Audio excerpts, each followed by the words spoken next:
Et nous sommes de retour au plateau pour la suite de cette émission. Nous abordons notre troisième sujet. Nous parlons de la Guinée-Bissau. Le président officialise le report des législatives du 24 novembre. Le président Umaru Embalo Sissoko a officialisé ce lundi 4 novembre les élections législatives anticipées qui devraient avoir lieu le 24 de ce mois. Élections fixées à la suite de la dissolution du Parlement prononcée en décembre 2023 à la suite de la tentative de coup d'État qui a eu lieu dans ce pays entre le 30 novembre et le 1er décembre 2023. Le président Umaru Embalo Sissoko a décidé de dissoudre le Parlement qui avait le contrôle du gouvernement et qui nommait les ministres, puisque c'était partie d'une affaire de ministres emprisonnés et de libération de ces ministres et avec des tueries entre les différents corps de l'armée, et le président avait qualifié cela de tentative de coup d'État.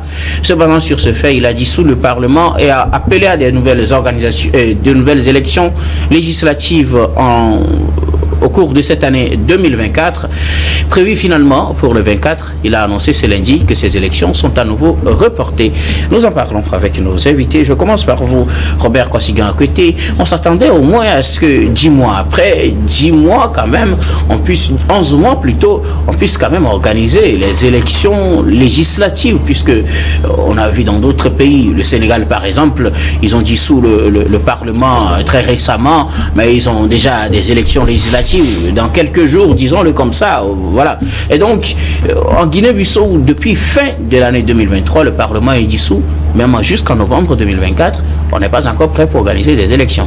Oui, le président Embalo Sissoko vient de donner raison totalement au pasteur Edo Kossi, avec qui nous avons débattu sur ce sujet dans une émission passée. Edo avait prédit que c'était une stratégie de Embalo Sissoko pour rester longtemps au pouvoir. Sinon, en principe, quand il avait dissous le Parlement, il devrait déjà fixer la date des élections. Initialement, voilà. Il avait dit que la date serait fixée ultérieurement. Et voilà. Et maintenant, après, il a donné la date du 24 novembre et finalement, c'est reporté. Maintenant, je suis plus que convaincu que le fait d'avoir dit qu'il ne va pas assurer un troisième mandat, il va mettre ça aussi en cause, parce que s'il traîne à mettre en place le Parlement, qui normalement est un contre-pouvoir, s'il traîne à le mettre en place, ça voudrait dire qu'il peut aussi revenir sur sa parole de ne pas faire un troisième mandat. Parce que, vous voyez, son problème, c'est son opposition. De ne pas faire un deuxième mandat, c'est pas normalement son deuxième mandat. C'est là dans son premier mandat. Que sa femme lui a conseillé de ne pas faire un deuxième mandat. Au regard de la situation tendue du pays. Voilà. Donc moi je dis déjà que c'est un pas annonciateur de ce qui va revenir sur sa parole. Il va assurer un deuxième mandat. Son problème, c'est son opposition. Voilà. Son ennemi, c'est le président de l'Assemblée nationale, le leader de l'opposition, qui alors le talonne avec son parti politique. Embalo a voulu l'entraîner sur le terrain militaire, mais celui-ci tient Embalo par la loi, c'est-à-dire que aller aux élections et le gagner dans les urnes, ce que l'autre ne voulait pas. Et le Parlement, il faut aussi le dire, que s'apprêtait alors à voter une motion de censure contre le président Embalo, quand lui s'est précipité pour dissoudre le Parlement. Le président du Parlement avait même voulu que, voilà, il avait dit que la dissolution de l'Assemblée nationale n'avait pas suivi alors les formalités constitutionnelles. Ils ont parlé de coup d'État constitutionnel à l'époque. Il a demandé à ce que, voilà, ses pairs parlementaires continuent par travailler, par venir au Parlement. Entre-temps, le Parlement a été barricadé par les militaires, et rendant ainsi impossible le travail des parlementaires. Donc moi je dis, doucement, nous allons vers un deuxième mandat de Embalo Sissoko qui ne dit pas encore son nom. Il ne va pas vite fixer les dates. Peut-être qu'il va vouloir organiser une élection générale, alors qui va comprendre voilà, l'élection présidentielle et l'élection législative. Donc il va revenir sur son siège. Voilà, c'est une manière de revenir sur sa parole qu'il est en train de cacher. Nous allons vers une élection générale qui va lui permettre de devenir président et permettre aussi à son opposition de prendre le Parlement. La date de l'élection présidentielle n'est pas encore fixée, mais ça devrait avoir lieu entre aujourd'hui, février et mars. C'est lui le maître. Oui, mais il n'a pas encore fixé. Vous pensez qu'il va vouloir organiser des élections générales quand on sait que l'Assemblée, par exemple, est dissoute en décembre 2023. La date pour organiser les législatives n'a été fixée qu'en juillet 2024. Donc ça y est, ils ont attendu au moins 7 mois pour donner la date des élections. Ils ont programmé ces élections sur novembre 2024. Et voilà, à quelques jours de la date, disons à 20 jours de la tenue des élections, les raisons avancées, c'est qu'on manque de temps pour organiser ces élections. Est-ce que vous trouvez cela logique? Non, c'est ce que je disais tantôt, que c'est une manière de revenir sur sa parole. Il veut aller aux prochaines élections générales. Qu'est-ce qui fait qu'Ambalo a peur d'organiser les législatives? Non, il sait que s'il organisait actuellement, là, l'opposition va le battre en plate couture, puisque son parti, mais est-ce qu'il y a une sérénité dans son parti, le parti politique qui le porte? Est-ce qu'il y a une sérénité? Est-ce que ce parti politique a beaucoup de voix derrière lui? Je ne pense pas. C'est un politique, hein. Tout président est un politique. C'est parce que avec les informations qu'il a à sa disposition, il sait que s'ils allaient aux élections, peut-être que l'opposition va toujours détenir plus de sièges au Parlement et prendre toujours le poste de président de l'Assemblée nationale. Donc la situation va revenir à la même. C'est pourquoi il ne veut pas organiser les élections. Alors les pousser encore un peu, pousser encore la date des élections en avant pour peut-être déstabiliser les partis politiques de l'opposition, pour les surprendre peut-être avec une date fixée à la hâte, qui ne va pas permettre à l'opposition alors d'aller à ces élections-là en harmonie et en toute sérénité. Et peut-être aider à ces élections avec un peu de fraude pour prendre peut-être la tête de l'hémicycle. Selon moi, c'est ça. C'est un coup qu'il a commencé. Aujourd'hui, c'est lui le premier acteur. Il a toutes les clés en main pour jouer son film. Donc, c'est lui qui fixe les dates, c'est lui qui fixe le scénario, c'est lui qui le monte. Et donc, il sait comment surprendre par après alors les forces politiques de l'opposition pour peut-être aller à une élection tronquée où il n'y aura pas de transparence, il y aura un peu de fraude, pour permettre à son parti de prendre la tête de l'hémicycle, pour ne pas alors courir le danger de sanctions ou de sanctions surtout. Comment l'ancien Parlement a voulu le démettre, il va vouloir avoir la majorité à l'Assemblée nationale. Peut-être que les conditions ne sont pas remplies pour que son parti politique ait la majorité à l'Assemblée nationale. C'est pourquoi il n'a pas envie de fixer la date. Et donc dans cet imbroglio, il va vouloir fixer une date à la hâte pour permettre à ses soutiens d'avoir plus de sièges au Parlement au détriment de l'opposition. Je pense que nous tendons vers là, et lui-même risque de se représenter. Alors, Samir Orosama, nous sommes là en Guinée-Bissau en décembre. Cette affaire de ministre détenu dans une affaire de détournement a provoqué cette irruption de certains militaires qui sont allés le chercher au commissariat avec des affrontements entre les groupes. Le président a parlé de tentatives de coup d'État. Dans la foulée, il dissout le Parlement. Il annonce des élections législatives après, à une date ultérieure. On attendra juillet pour fixer la date de ces élections. La date étant fixée en juillet, c'était l'élection devait avoir lieu, ou les élections devaient avoir lieu en novembre, 24 novembre plus précisément, et nous sommes au 4 novembre, à 20 jours donc de la tenue des élections.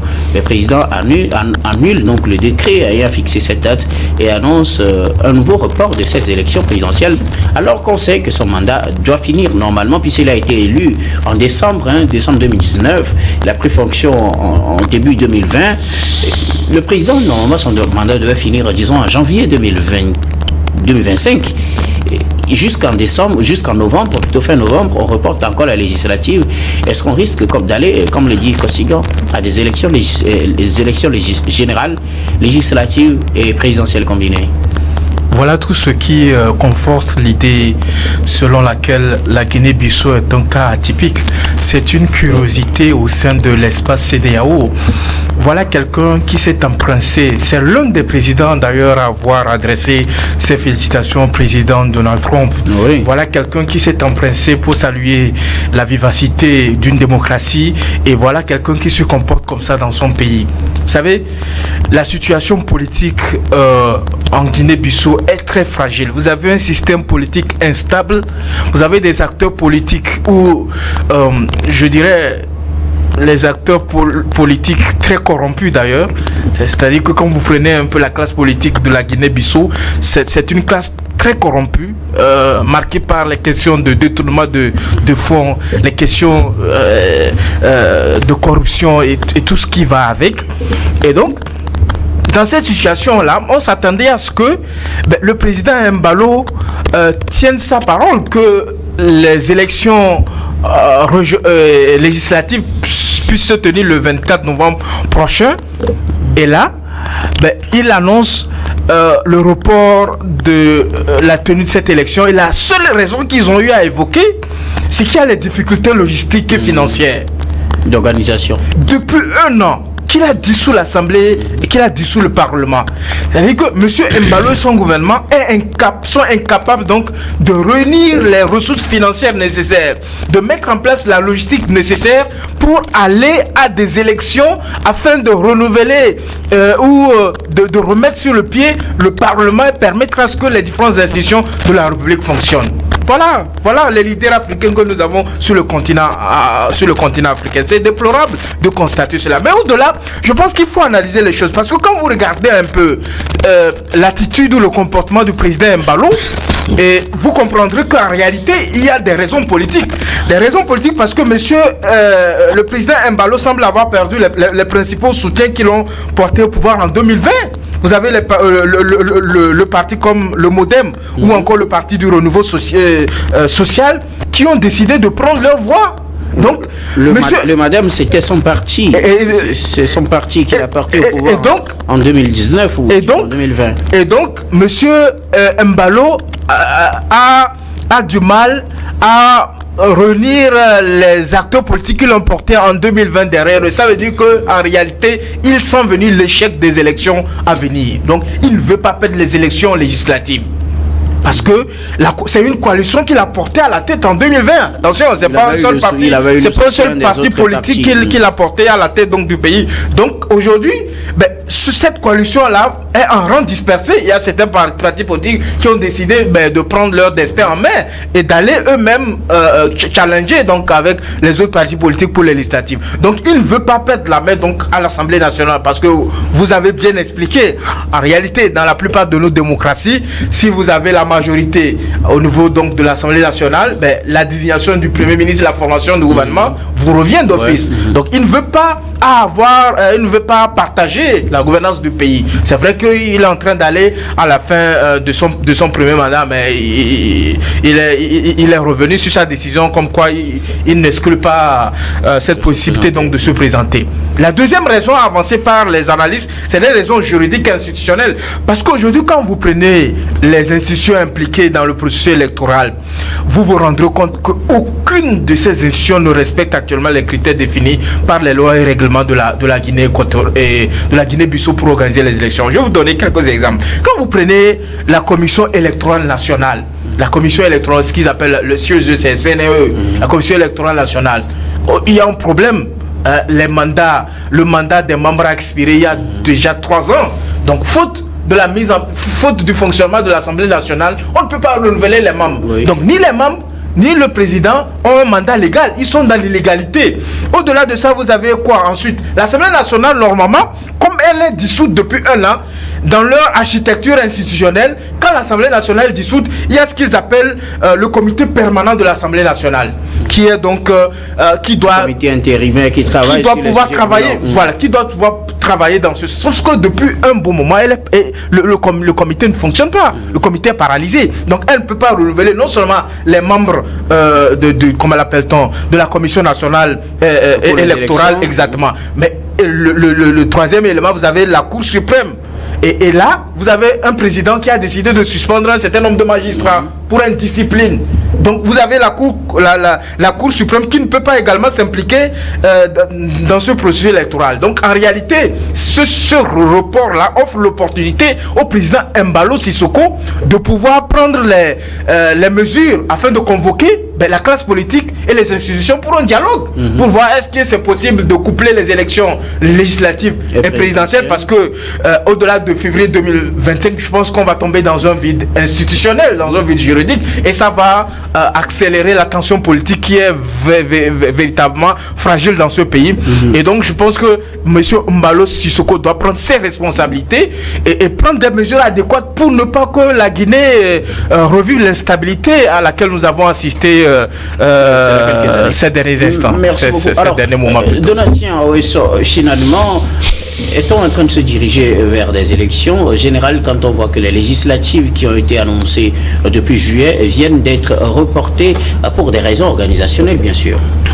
Ça fait pitié de voir ce petit pays de juste 36 120 km² être dirigé de la sorte avec une population de 2 millions et quelques, pratiquement comparable à la population de la région maritime ici au Togo. Je crois que le président Umaro Embalo Sissoko est en train de jouer à un jeu où il va s'éterniser un tout petit peu au pouvoir. Ces élections dont vous parlez, je ne pense pas qu'il pourrait les organiser. Parce que pour le moment, sa crainte, c'est de ne pas pouvoir avoir la main sur le prochain Parlement, pour pouvoir avoir les ministres à lui.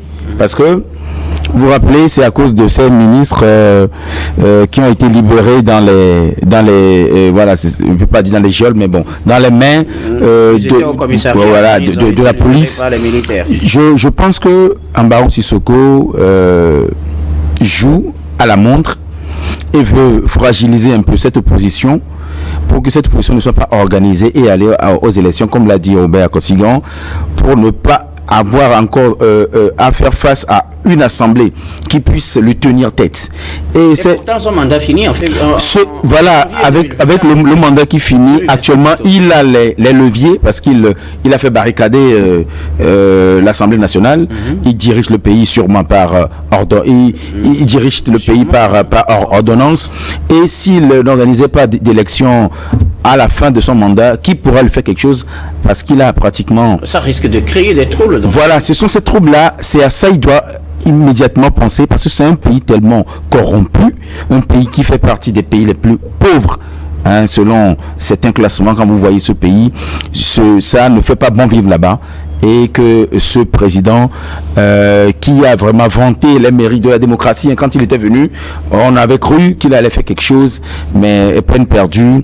L'élection dont vous parlez ne pourra pas avoir lieu, selon moi, mes lectures. Si quelqu'un a pu faire cela en dissolvant l'Assemblée nationale juste par peur, je vais le dire ainsi, il a mis la tentative de coup d'État en tête, mais c'est pas peur parce qu'il n'avait pas les leviers, il n'avait pas la main pour pouvoir diriger véritablement le pays, parce que... Ce n'était pas une tentative de coup d'État. La tentative est là, on lui a prêté le flanc. La tentative était là, lui aussi il a profité. Voilà, ça dit, c'est l'opposition, je vais dire que l'opposition aussi ne sait pas jouer au jeu, parce que vous savez que la personne vous a dans sa ligne de mire, vous lui prêtez maintenant le bâton avec lequel vous voulez qu'il vous frappe, il est rentré dedans. Vous avez voulu faire la tentative de coup d'État, votre parlement me dérangeait depuis, je dissous. Et je dirige avec ordonnance. Je ne crois plus trop en ces genres de voilà. C'est un peu une honte pour l'Afrique, hein. 36 000 km² avec 2 millions d'habitants et on fait comme cela, c'est pas bien. Merci beaucoup à vous tous pour vos contributions. On attend donc la fixation de la date de ces prochaines élections législatives en Guinée-Bissau. Nous allons marquer la pause puis on reviendra tout à l'heure pour la dernière partie de cette émission, dernière partie que nous allons bien évidemment consacrer au Togo.